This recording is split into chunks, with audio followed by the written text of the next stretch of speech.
Hello and welcome to episode 2 of Virtual Top Gear, where I'm here in Italy, the home of Ferrari, where I'm going to be looking at two cars, the Ferrari Enzo and La Ferrari, the big one. I'm going to be testing them here at Monza.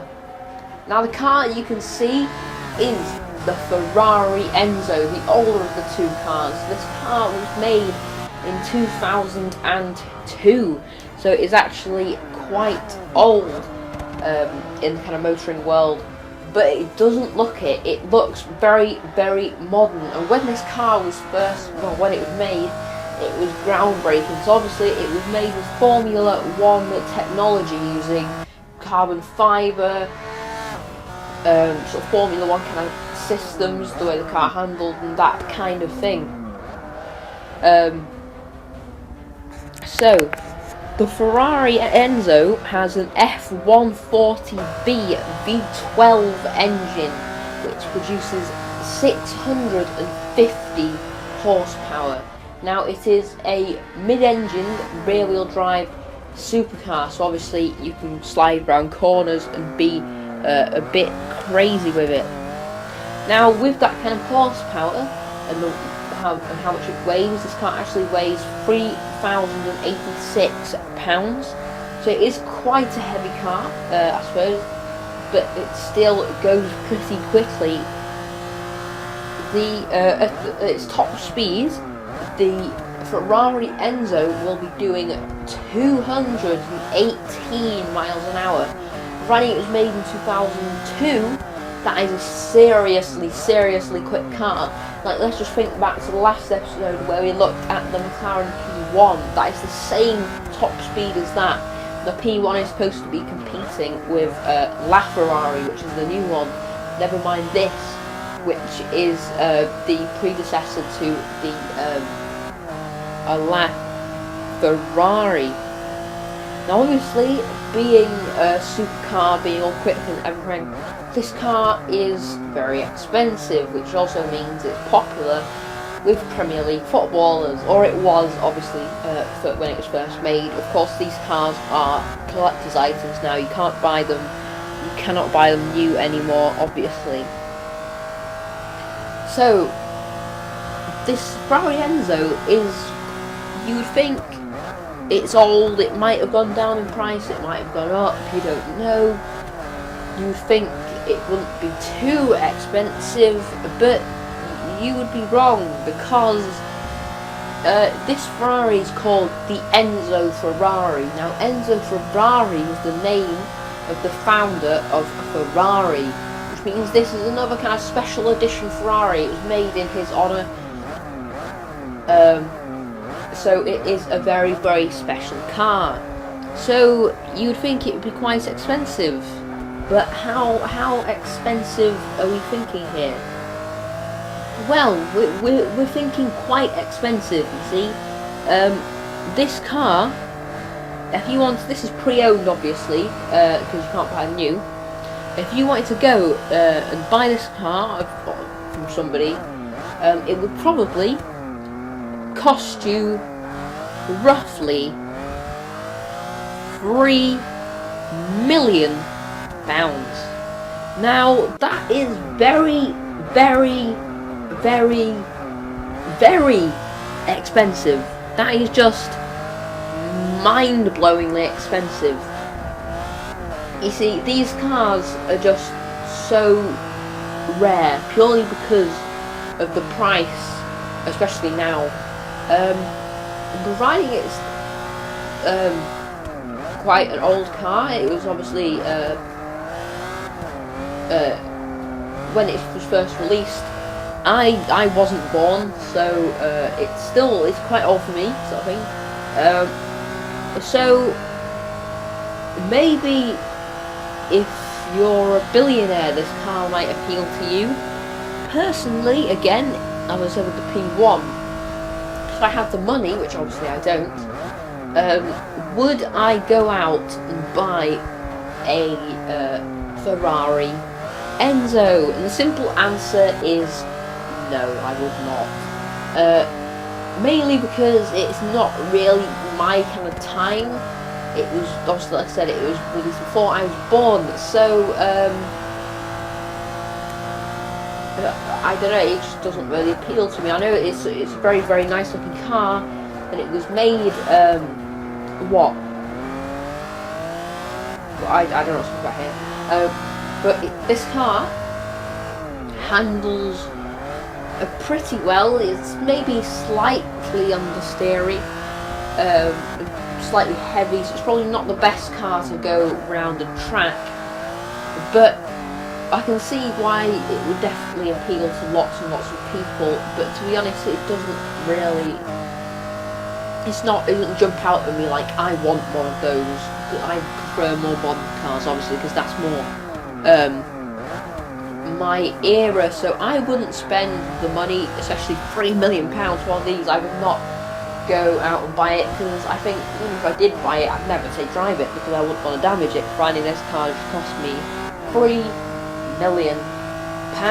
So anyway, with that, I think we'll move on, because that's a pretty expensive car. So anyway, this is the car. Between the two, this is the one I would definitely buy.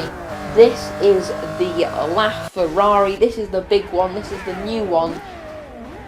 Now, this car is obviously, it's sort of like a more special edition. Again, just like the Ferrari Enzo. Now, the Ferrari, obviously being a lot newer, this was made in 2013, and you know it's special edition when it's called the Ferrari translated into English. So obviously La means the. This car is called the Ferrari. It's basically saying that this is the Ferrari, this is the best one. I kind of think they shouldn't have called it that, to be honest, because it kind of makes every other Ferrari almost look insignificant. Well, it doesn't, obviously, but what I'm saying is it could, to some people, make the other Ferraris look insignificant, as this is the Ferrari. Now, it's probably not the best thing to call it, if I'm completely honest, but, you know, they just went and did it. They were obviously very, very, very, very, very, very proud of this car. Now, this car, again, like I said, is a special edition. Only 499 of these were made. Although that sounds like quite a lot when you think about it, for a car, that's not too many. It means only about 500 people are going to actually own one. Providing these are going to be in like high demand with the amount of people in the world that can afford these, and footballers.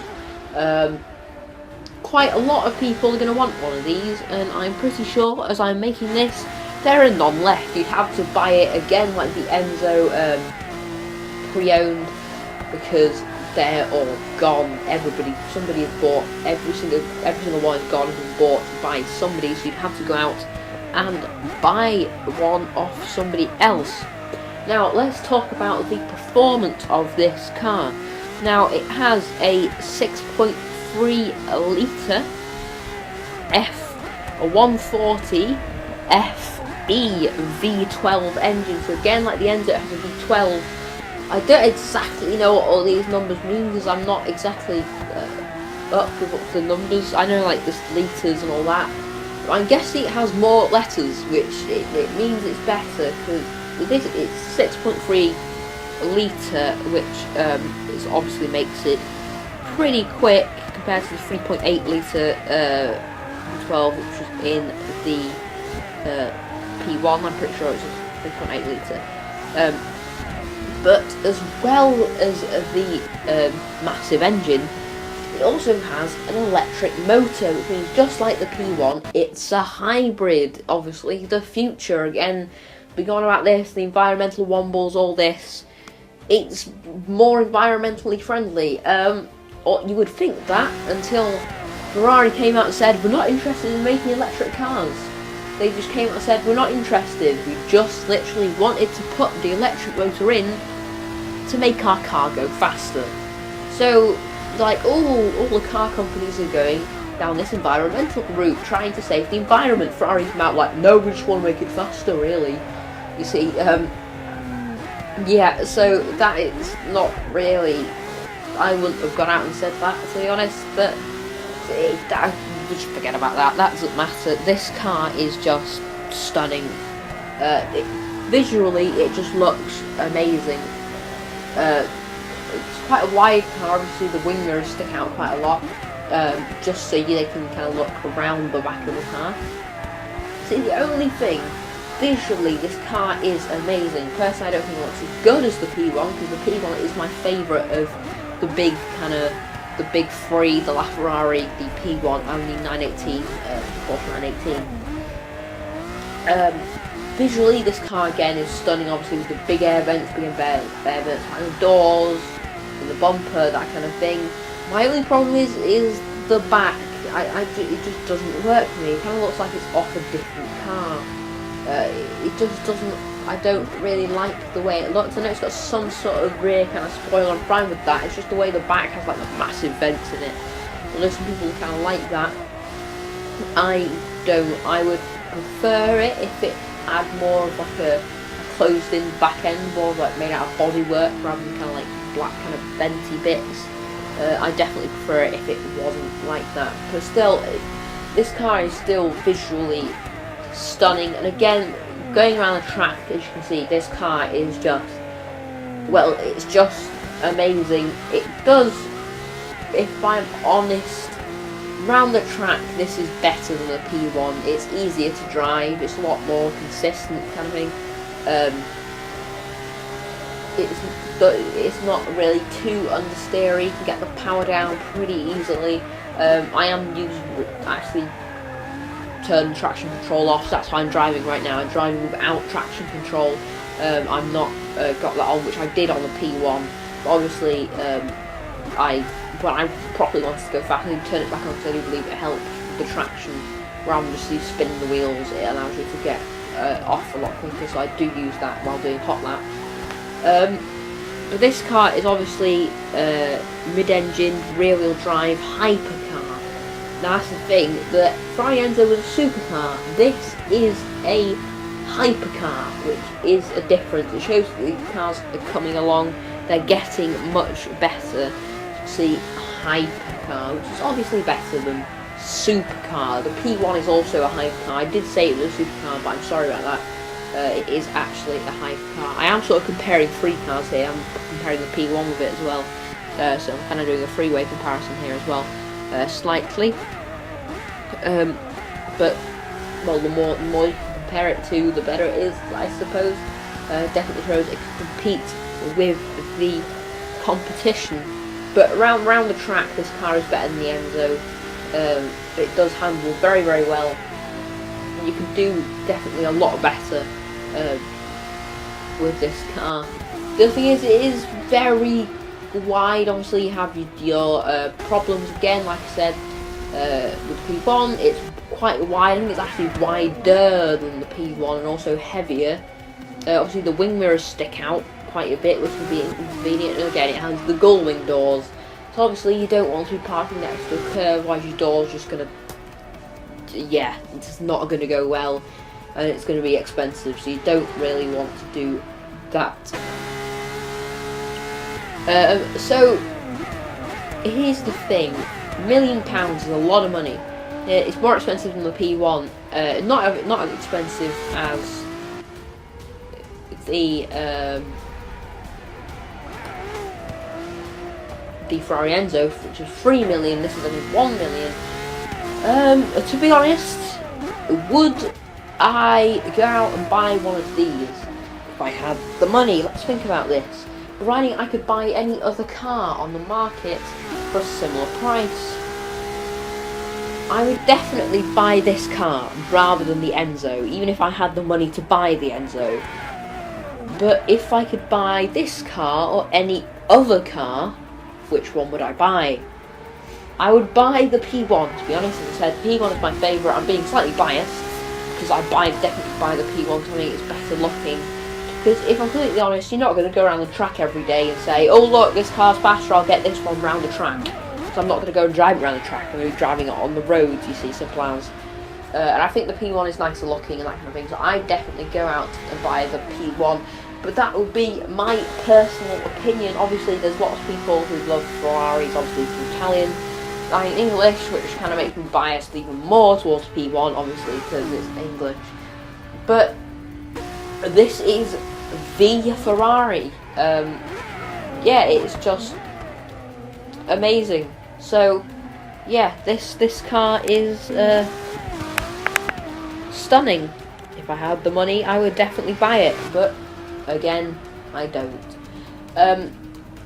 Obviously, this is a virtual reality, this is a game, so let's just say quickly, this car, in the game, I would buy it, LaFerrari every day. Again, the Enzo, I'd probably buy it if I had the credits in the game. Obviously, the whole virtual reality thing, I would buy every single car in the game, apart from like the Prius, which I don't think I actually have, but anyway, in the game, these cars are totally worth it. In the real world, obviously can't have them all. I would get the P1 over the Ferrari in the real world.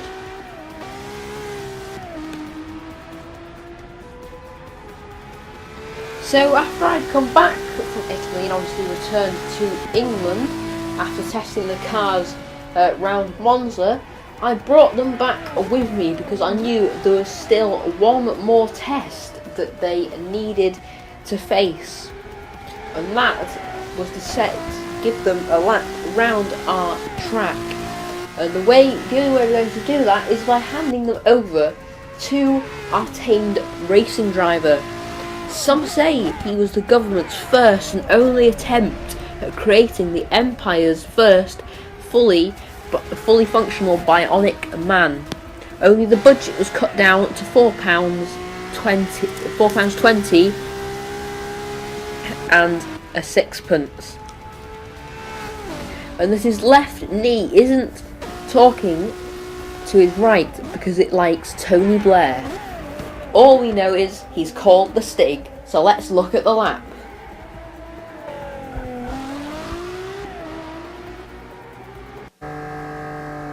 And he's off. That's the sound of the Ferrari engine being unleashed here as he comes down towards the first corner.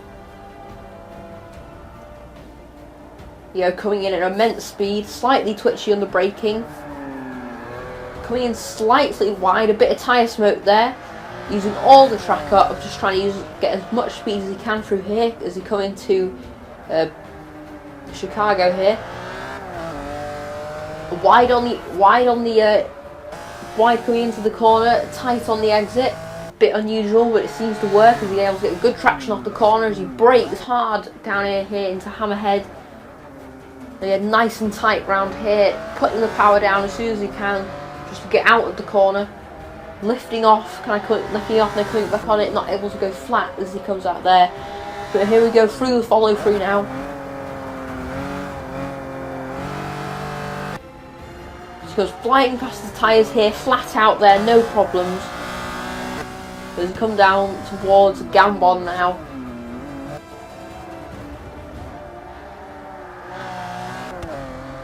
Going to the last corner here to complete the lap, going wide just like the P1 did over the curve. Now he's able to LaFerrari here the lap. He's off again, just like the Enzo. Quite a good start, not too much wheel spin as he flies down towards the first corner, even faster than the Ferrari Enzo would have been. He's nice and tight through there, using all the track, a tiny bit of the grass there. That just shows how fast this car is. He's just trying to put his foot down as much as he can. Again, wide into Chicago there. Obviously, these cars are so quick. You just think that's obviously a faster line to take, faster out on the exit. Braking again hard into Hammerhead, getting a good line through here. Using all the track once again, staying within the white line, and the power's straight down here. No problems, powering out the corner, coming up towards the follow through. Braking hard before he comes through here, coming towards the tyres now. Flat out again, no problems there.